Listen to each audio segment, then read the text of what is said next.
Welcome everybody to Cloud Salon and to this instance of our series for speakers at the intersection of design, technology, and art, speaking to us from the cloud. All right, a little bit of Cloud Salon's history. Cloud Salon is a Zoom webinar series begun in April 2020 that invites artists, designers, technologists, and industry professionals to present their projects. Often those engaging with issues of social justice and critical practice in design and technology, and to be in direct conversation with participants. Today we have a fantastic guest that I know we're all excited to hear from.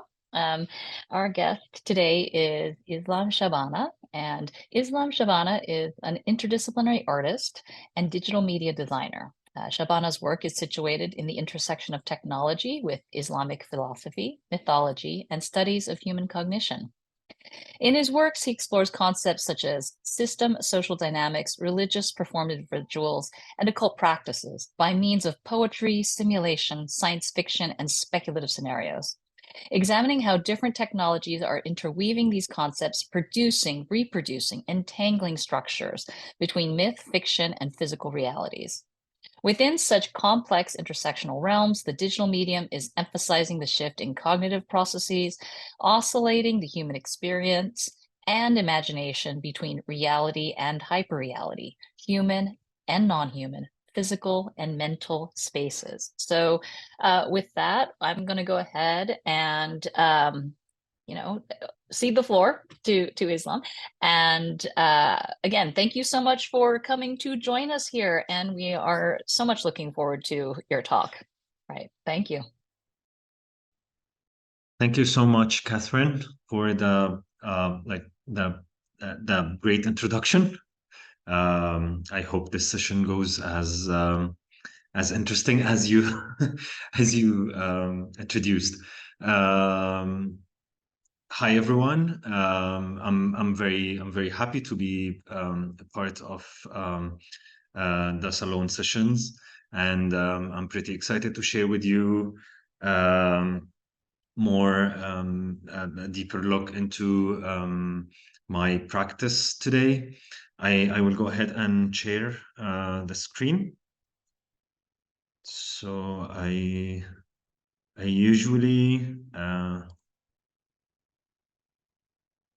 usually think this way. So do you see this? Do you see this mind map? I tried to make it as much as possible clear, but I don't think in linear way.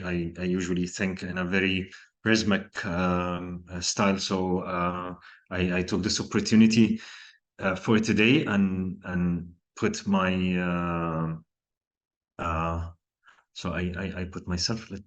Let's start. Let me present here. So yeah. So I will be just, that's me here in the middle between the two wings that I, as an artist, think and move within.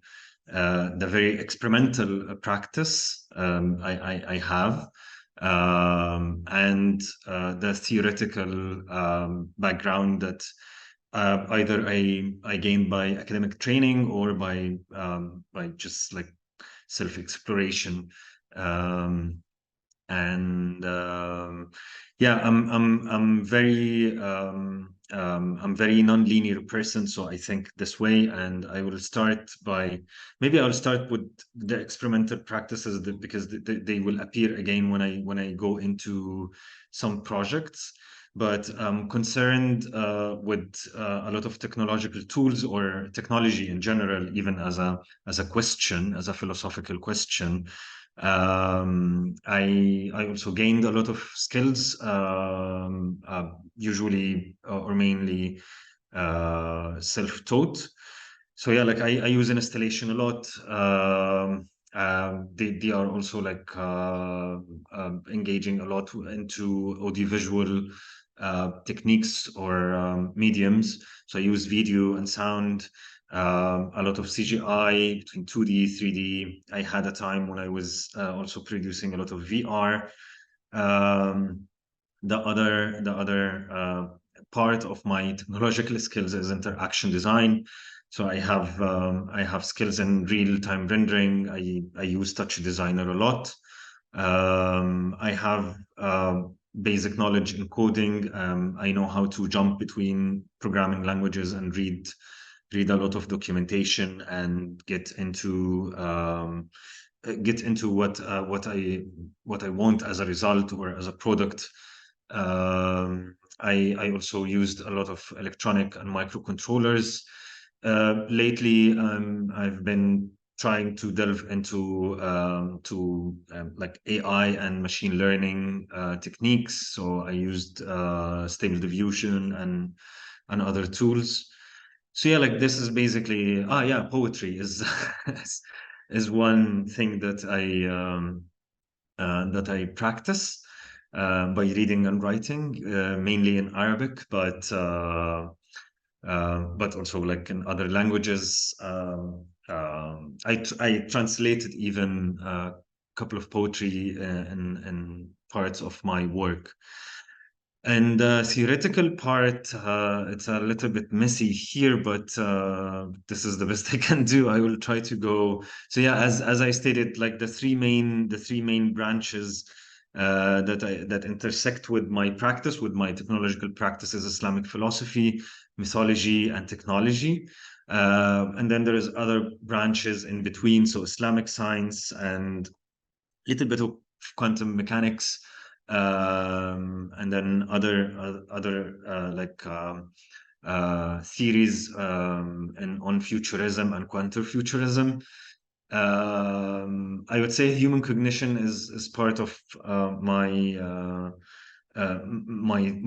theory exploration, but mainly in a poetic way. And I will get back to Hussein al-Barghouthi, who's one of my pillars as a writer and a thinker. So what do I do with this? This intersection came because I like when I was still in my bachelor as an art student, I was thinking there is a lot of similarities um, between how we perceive technology or think of it or try to practice it, and a lot of spiritual practices as well. So I was very fascinated by the idea of how to make some spiritual experiences or mystic experiences in a very technological and a rational way, or if this is even possible. So I do a lot of or I have a lot of projects where I use technology as mythological structures and vice versa, mythological structures as technology. And then I see, like, I try to see the similarities in practice and also in production as image or as objects. So like the main like scholar that I follow in Islamic philosophy is the one of the greatest Sufi scholars and philosophers. His name is Ibn Arabi, or Ibn al-Arabi. Um, and I was fascinated by one of his theories about liminality, or the liminal spaces, specifically what he calls barzakh al-khayal, or the liminal space of imagination. I was first like as like self interest. I was delving into Al-Futuhat al-Makkiyah, which is one of his main books, and then some reflections into it by Orientalists like Henry Corbin, for example. And then I was fascinated by this concept of liminality into between the physical world and the non-physical world, or the physical or the metaphysical. And then I was seeing a lot of similarities to this in how I produce a digital image, when I think about an image and then try to experiment, especially when I started to work a lot with 3D techniques and VR, on how to imagine a scene, for example, or an object or a 3D like element or entity, and then try to manifest it. And then in my master's, I decided to finish on a very theoretical note, which not usually how I perceive my projects. But I wrote this manifesto called "The Digital Image as a Transcendental Medium," based on Ibn Arabi's theory of liminality and imagination, where basically I situate the digital image between the existence and the non-existence, or the physical and the non-physical world.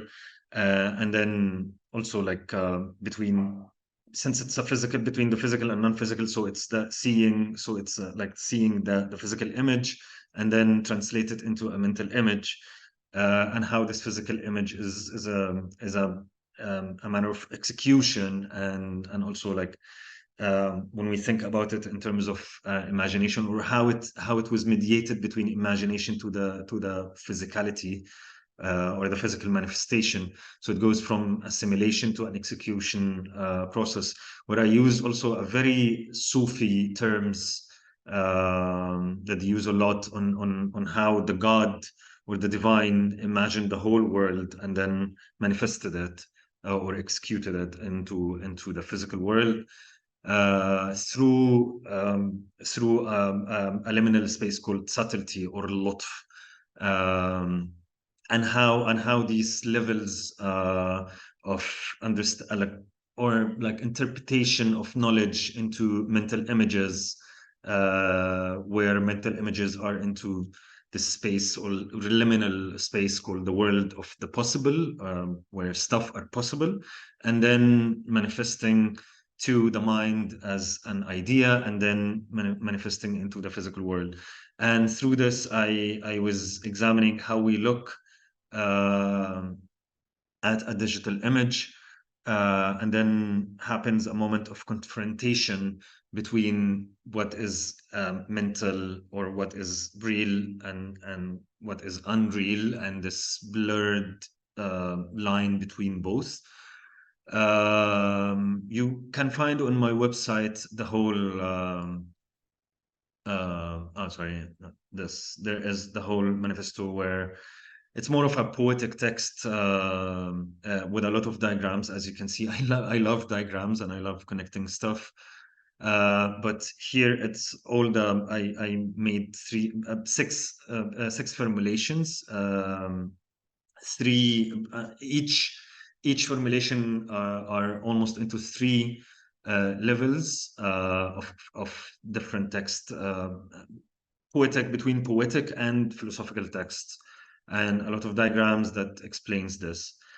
I will go back to this again. So yeah, so this is Ibn Arabi, and then on another level, since I was concerned with the image and how we perceive it and how we translate it and interpret it, as digital artists, or people who work with digital production. The first idea I got about how digital image is translating into spaces as well, was in Hussein Barghouthi's text, especially the geometry of a poem.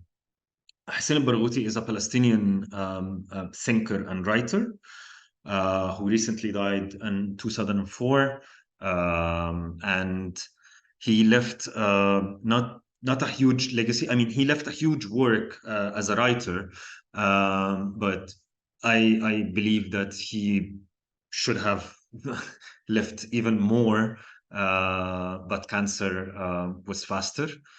In the geometry of a poem, he goes into very similar a process of how we imagine the image as a space. through poetry. And since I was a kid, I was interested in poetry, and it's something because of my father. He's also a poet as a medical doctor. I was very fascinated by Barghousi's theory about space, and liminality of space in poetry as images. And then I started to, um, without, maybe at the beginning, without noticing that I was affected by such beautiful theory of poetry, but I was using a lot of 3D spaces into my work to manifest something between real spaces and mental spaces, or physical spaces and mental spaces, or how I imagine the different worlds within our world. It manifested a lot into two projects. One project called "Hence We Abandoned the Garden, Thinking There Is No Heaven." It's a very personal project about building shrines, or thinking of spaces into shrines. It was one of my first projects where I used writing as my writing, some poetic text on gardens and spaces I used to visit with a lover, and then the imagination that got twisted later because of the loss, and how I turned this place into a shrine. So this is the text, and I used 3D scanning in this place to document my feelings and the feelings of loss, and also build a shrine for this story. I used a lot of poetry, Persian poetry, for example, Forough Farrokhzad, who's actually my favorite poet ever. So this was one of the projects about space and digital images, and this liminality in poetic situations. The other, as you directly using Hussein al-Barghousi's text on what I called floating lifta, and his ideas on the extinction of space. And this is a space I built. Do you see this this metaverse space that I am showing? Can you see it? Anyone can say, like, wave? Do you see it? Yeah. So I looked into the idea of spaces that are left in hanged between reality and memory. And I picked this Palestinian village that was ethnically cleansed during Nakba in 1948. And I found 3D scans for ruins of this village called Lifta. And then even though it's left there, I mean, it's called Lifta, but also it's left there, and it's one of the hiking spots for a lot of Israelis, and this mountain of Lifta. And even though this place exists, or these ruins exist, the mainstream narrative that Nakba never happened and Palestinians were not ethnically cleansed. So through Hussein's poetic texts and other non-fiction text, I picked some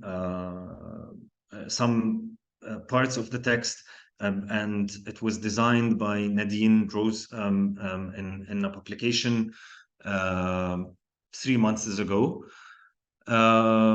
And it also, like I said, I use the 3D scanning, or I use digital images, because they have this nature of liminality, as I always think, and as my master suggests, to put this liminal space between the physical spaces and the non-physical spaces, or in this case, the memory, and how these physical spaces were left to decay, but not completely. So they exist and not exist and don't exist at the same time, which is a lot of my work is about, of how stuff exists and do not exist at the same time. Going from from the Islamic philosophy branch, I will go into Islamic sciences. And one of my influential scientists I follow deeply and I study their work is Ismail ibn Razaz al-Jazri, who's known for his automata, or the automated machines he built. Very early versions of robotics, or robot design, mechanical design. And in this intersection of Razaz or Al-Jazri's work and technology, of how modern technology was certainly a cut into the development of certain cosmologies to produce technology, or to think of technology as a knowledge. I also think alchemy, for example, as a branch of science, but also mixing a lot of mythology as well, can be considered a technology at an early stage. And here, where I go back to technology as a mythological structure, and vice versa, mythology or mythology as technological structures, where I try to figure a point of failure of technology, where I think that technology is failing us a lot. I mean, hence the climate disasters and the issues that we are witnessing of technology of weapons and so on. And then I try to find different or alternative ways to think of technology through indigenous knowledges and practices, where I use, or where I also refer to Yok Hui through his magnificent work of cosmotechnics and his study of the technodiversity of ancient cosmologies, where in his example, he talks a lot about Chinese practices, especially he starts from Chinese medicine as a point where he present his ideas of how technologies could have been developing into different trajectories than the modernist trajectory. And through this, I also think about counterfuturism in form of Afrofuturism to Gulf and Oriental or Arab futurism, or ethnofuturisms in general, and how we can think about different speculative scenarios than the one existing. For this, I go back to the study of witchcraft as a technological structure, where I focus on talismans, or this way of Islamic numerology, early sciences that they used a lot in astrology, astrological sciences, and witchcraft, both in the same way. These are ancient ways to draw talismans or witchcraft objects that people used for protection, or to do certain magical or irrational needs. And basically, I figured out that these are algorithms. Like, there is a mathematical way of using the magical square, where when you calculate or when you add the numbers into certain directions, it should give you a specific number each time and then reuse it. From this, I go to my project that is called Holy Machines. The first versions of Holy Machines, I used microcontrollers that were reading the movement of planets through internet APIs, where I fetch data of certain distances of planets according to a certain point on Earth. And then there is a machine. I mean, it's not here, but there is a machine with an interface where audience in the exhibition they can put their name and their birth of date, and then it calculates a talisman based on the Islamic way of calculation, and it produces and then this talisman, and then you can print it and take it home with you. And then the second version, where I thought actually of more of a not just using microcontrollers, but actually building circuit boards or chip boards with this algorithmic way, the same algorithmic way talismans were built. So I built this machine that that is actually calculating one of the names of God according to Sufi practice, where when you put it, it calculates the numbers. So each square here holds a number or a value of a number, and each time it randomizes either vertical or horizontal or diagonal addition of values, and then recites or count the name of God on the screen. Here is another, so these are close-ups. Here is how the final screen looks like. It keeps counting the name Alim here, or the knowledgeable one for this circuit. The other and the other circuits, these are two circuits are connected through Wi-Fi. And once you put a gemstone, which is also very famous to use in witchcraft, or also Islamic witchcraft, to use gemstones or precious stones to deliver or to mediate certain energies. So once you put it on this chipboard, it calculates and produces a talisman on the screen and for protection. So these takes on technology and in relation to witchcraft is one of my main projects. This is my latest production, Holy Machines, and yeah, it sums up how I think of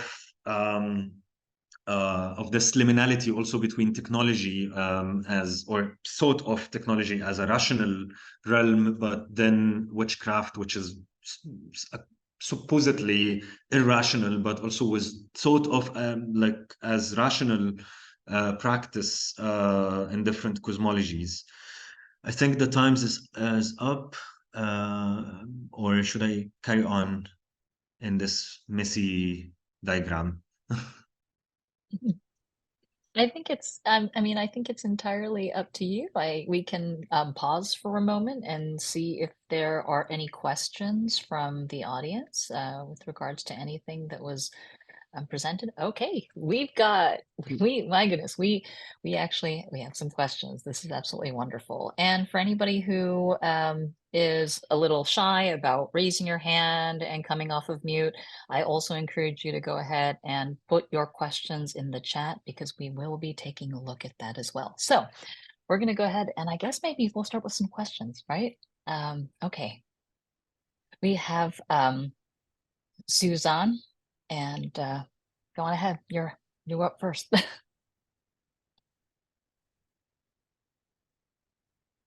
I think you're on mute, though. Might have to unmute yourself. Okay, I didn't have access to unmute myself. It was kind of weird. But I wanted to ask, do you think about your audience before you start creating your work? Like, I'm just thinking if your audience is more local, um, there's like potentially an underlying level of understanding when you come to ask to presenting your work versus if the audience becomes more globalized. Um, would you consider being more explicit or less explicit, or um, would you have an educational element? I'm just kind of thinking in terms of, does the audience sometimes define the style of, or like, because it's such a specific intersection, there's so many nuances to every intersection of what you're um, kind of showcasing. Yeah, that's an interesting question. I've never separated the audience in terms of global north or global south. But of course, my work is pretty much originated in my heritage as an Arab, also as raised as Muslim, um, and also as someone um, who's based in Cairo. So and most of the time, I mean, I lived in Germany during my master's, but this didn't actually change much in my practice. Um, I think I like in the way I talk to the audience in Egypt, it might be more organic in a way that I don't put emphasis um, on the theoretical part as more as the experience part, because I mean the culture here is more sensorial. It's more based on first-hand experience or like actual experiencing the work. So yes, I mean, maybe now I notice through this question that when I was exhibiting in Europe, for example, I would put, but also like the institutions and the curators I worked with, they put emphasis on translating everything, and also like the text or the art statement on the that is that goes along with the work to be more explanatory, or like to explain how is this all connected. um, to be honest, I think audience maybe in Egypt and the Arab world, of course they get a lot of my references easier, especially the way they communicate, either by talking in the exhibition or even if the text is written in Arabic. So yeah, like I maybe thought about it unintentionally, in the way that the text if the text is more poetic or more explanatory or more like illustrating or um, explaining my concepts. While here I will leave it more for poetic interpretations and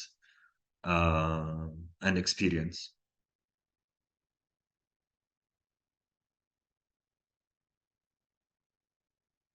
I think Yeah, sorry, I still can't unmute myself. I have no control. But thank you for the answer. I also, not to like take up too much time, but do you also ever wonder, worry if your art will be misinterpreted by like an audience's kind of preconceived lens? I don't know. I guess I thought of this personally a lot when I was creating my like small pieces of work, because I'm also Egyptian and Muslim, and so I would always think about like, oh, what if it's taken wrong? What if I'm boxed, or what if I'm misunderstood? And especially like the one about when you're mentioning witchcraft, I think I understand it personally, but then I would think like it could be misinterpreted by some type of, some different types of people, and I just wonder if that's kind of worry, or maybe now it's a worry because I brought it up. I don't know. It's true, but I understand. I'll just double check that if you mean Egyptian audience or Arab audience, that when they would feel irritated by witchcraft or because of the belief. This happens, but I think this is a positive thing because it's still it's one thing because and during my research I also study how people consume technology for religious purposes, um, like through prayer apps or any sort of technological practices that engage with religious practices or intersects with religious practices.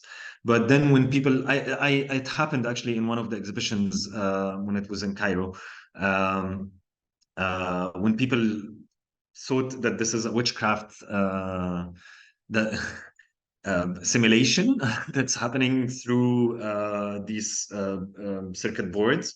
Some people were irritated and they were like, according to their belief, they don't cherish witchcraft or the so. But I think, but we had a fruitful conversation. I was like, it doesn't mean that um, that I believe in witchcraft or it's here a representation of or I'm showing the similarities between technology and witchcraft and on the other side in Europe I like of course this is more like looked at as a or fetishized actually in an orientalist way, so it's another way of boxes or boxing. um, I prefer to be looked at as a witch from Egyptians or Arabs. As I said, it's more natural. It's more accepted for me at least. But rather to be looked at as a fetishized object of an Oriental artist. Um, but yeah, it happens both ways. I think Johnny was the second one online. Yes. Yeah. So, Yes. Hello. Hi. I'll take that as an I can be heard. I hope you're having a good time. I wanted to ask about your use of the expression holy when referring to the objects that you're creating. Because when I think of like holiness, I think of like an aspect of being separate, or at least like an aspect of being something different than what we understand. Like when it's used in, for example, Hebrew context or Christian context, we refer to like a separation or an unknowing and something like that. And I guess by you defining your machines as holy machines, but then also understanding the inner workings of it, do you feel like that takes away from the concept of holiness there? Which kind of like brings it around to like a TLDR question, like, do you think by understanding what we're creating through technology, we are actually not approaching God, but it's stuff like moving away from holiness? Like which one do you feel like understanding something takes away its holiness from it? That's a very interesting question. Thank you. I would say that here that I actually emphasize that that our technological practices or the way we thought of technology or that according to modernism that we were separated from God or we were separating from the idea of a divine or a creator or a superior power. But what happened actually is not the case. I refer more for the similarities in the practice or thinking in technology as a way, like maybe for modernism, technology replaced God, while I'm trying to figure out the connections that even though happened either way.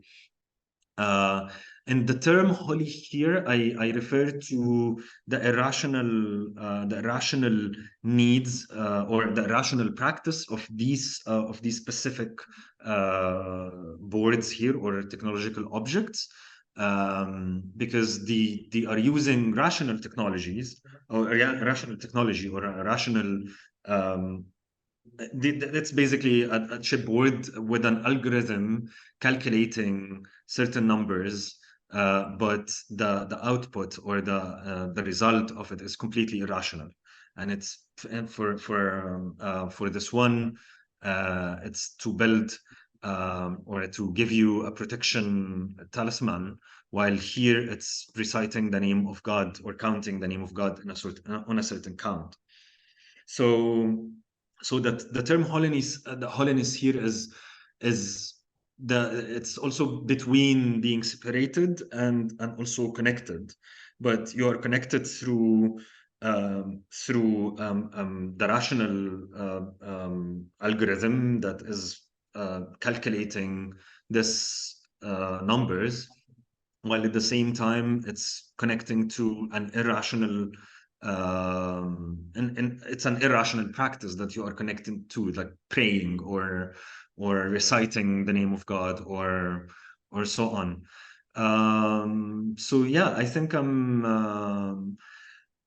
am trying to imagine different ways of technologies coming from a different cosmological understanding of things in general.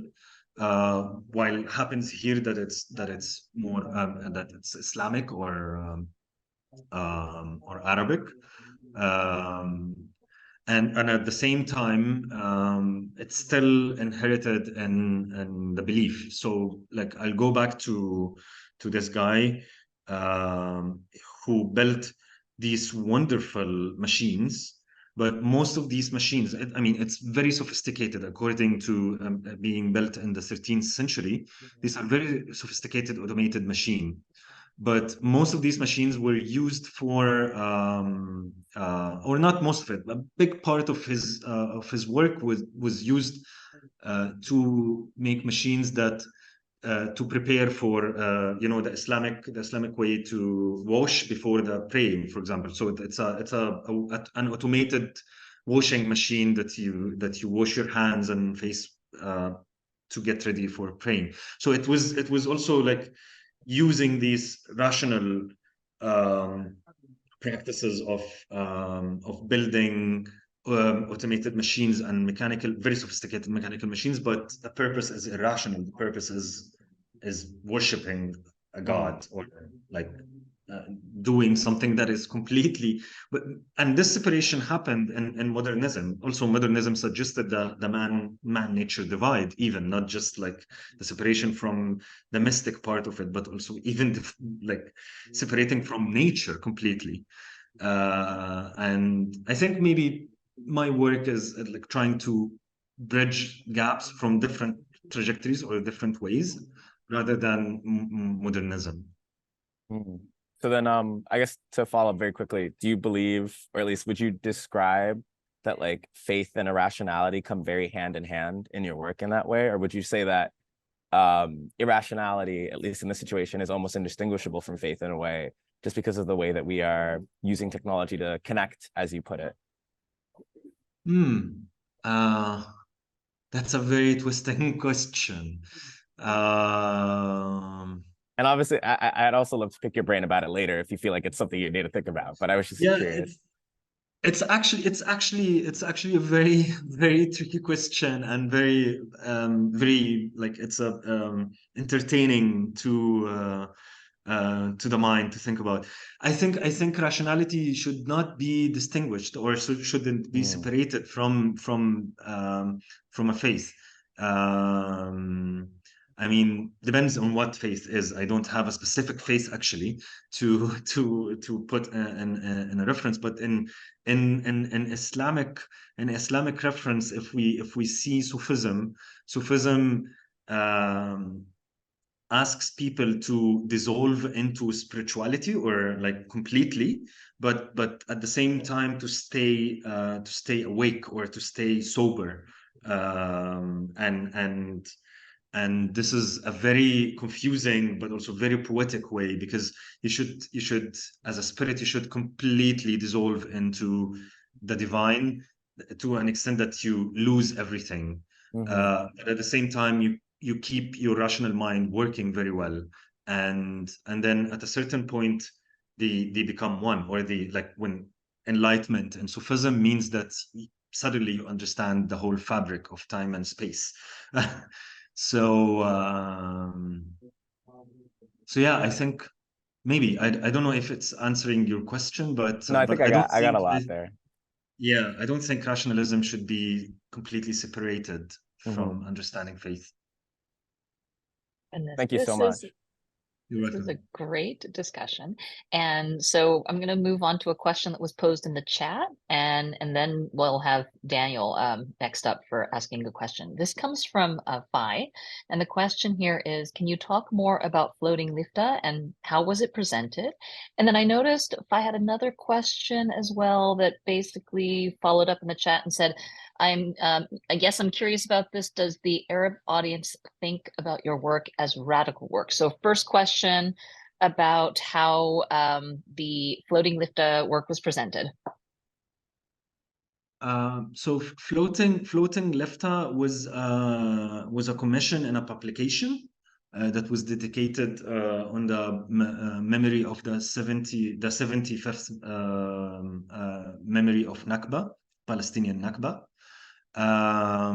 And I was one of the very few non-Palestinians invited to this, and I'm very proud actually to be invited for this project. And I think I was invited because a lot of people who worked in this project knew that I refer a lot to Hassan al-Barghouthi, who's a Palestinian writer. As I said, it started as like different applications or different yeah, it's a different application of Hussein's theories on space as mental images.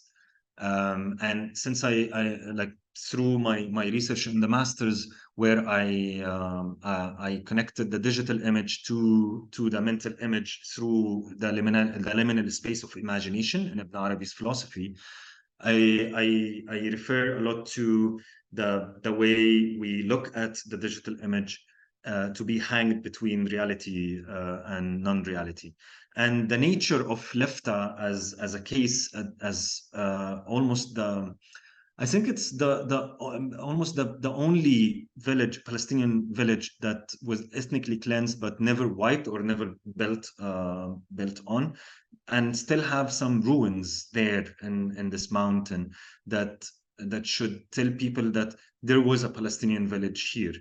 And I was when I was thinking that most of the time Nakba is referred to as a myth, or that it never happened, or in the mainstream narrative, either in the Israeli mainstream narrative, except some researchers, some Israeli researchers still working on proving that it happened.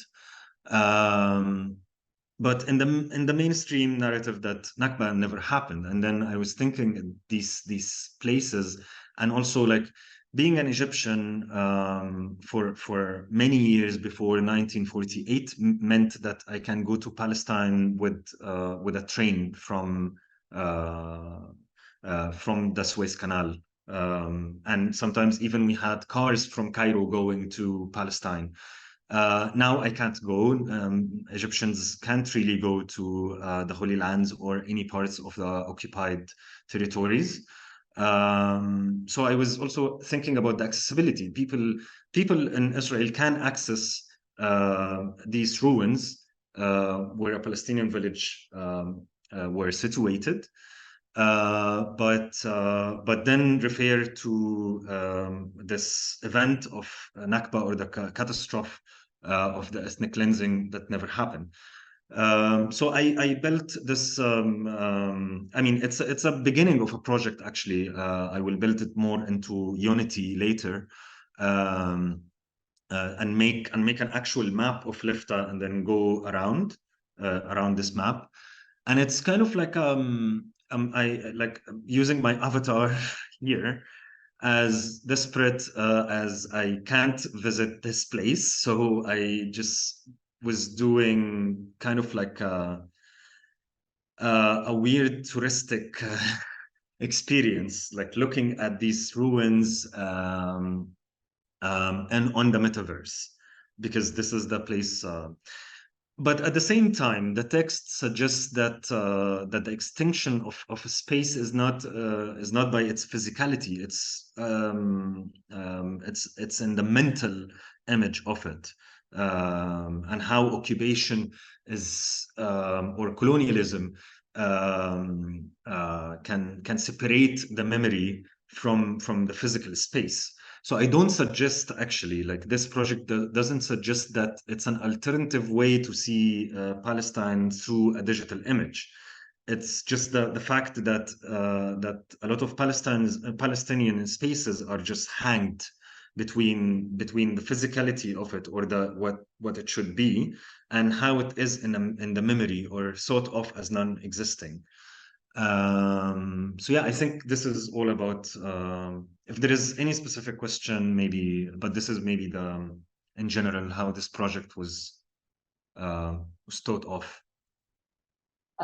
The follow-up question to that was, it's does the Arab audience think about your work as radical work? So that was, yeah. The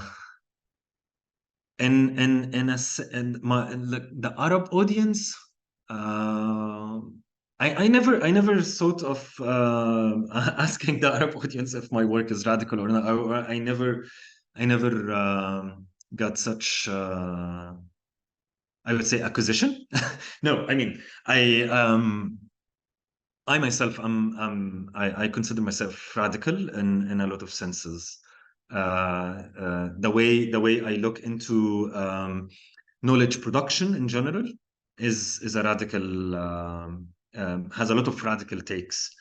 I would say my work is pretty radical to Europeans and Western audience, or global North audience, because maybe I mean, I don't directly work on trendy political topics, because I think all this map is built on naturally a political existence. I am in a country that is led by military fascist regime, and we always, as artists, we have to maneuver around our ideas and practices, so we don't get jailed. So I think by nature, yes, my ideas, especially a project that I didn't have the time here to talk about, which is the geomorphosis cycle, and it talks about the drowning of Alexandria in the future, and it touches a lot of geopolitical issues around water politics, and also the climate crisis and how we deal with it, and I mean, internationally and locally. But the rest of this is maybe, so this project, the geomorphosis cycle, is maybe the project that is in Egypt is considered very political at the moment, since I talk about these sensitive ideas or files of managing the water and the issues with the Nile water, or the drinking water from the Nile, and the Mediterranean, and what's happening in the Mediterranean. The rest, as I said, it's more of I'm challenging some modernist ideas on how technology is thought of, or the idea of how colonialism forced certain ideas about science and technology, and just limited our thinking in technology or science, or even spirituality, and to be considered outdated or savage or like irrational anymore. So yeah, I think most of my work for the Arab and non-Arabs is pretty radical, maybe. This is so fascinating, and we are rapidly running out of time, but I wanted to at least find out, Daniel, if you are out there and you are still interested in asking your question. I saw the hand go down, but please let us know if you still have a question you would like to ask. And if that is not the case, which it appears to be, we can have Darius's question as the last one for this session. And Darius here was saying, I really appreciate being able to see your thought process and how you approach a craft. I think you touched upon how you determine your medium, but could you talk a little bit more about this? And maybe in reference to the fact that there are a wide range of different ways in which your ideas come out in your work. Sorry, can you repeat the question one more time? Oh, I yeah, didn't sure. catch the It's name. Yeah. how do you determine your medium? Oh, yeah, that's interesting. I never do, actually. I never start by thinking uh, like directly about the medium.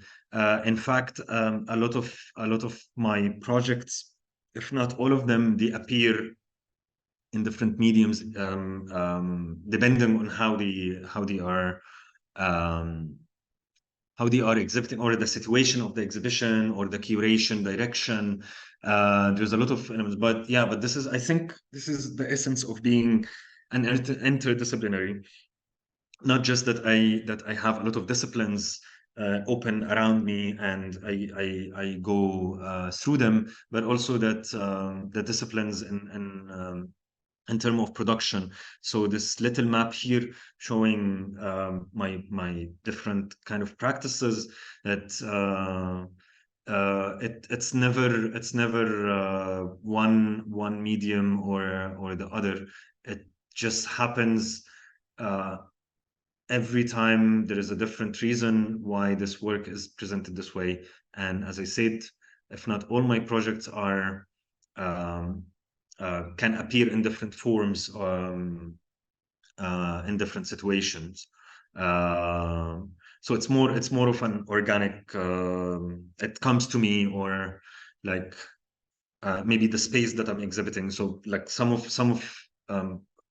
the works were exhibited online or had to go through an online phase at some point. So they take a form, and then when they go in a physical exhibition, they take a different form.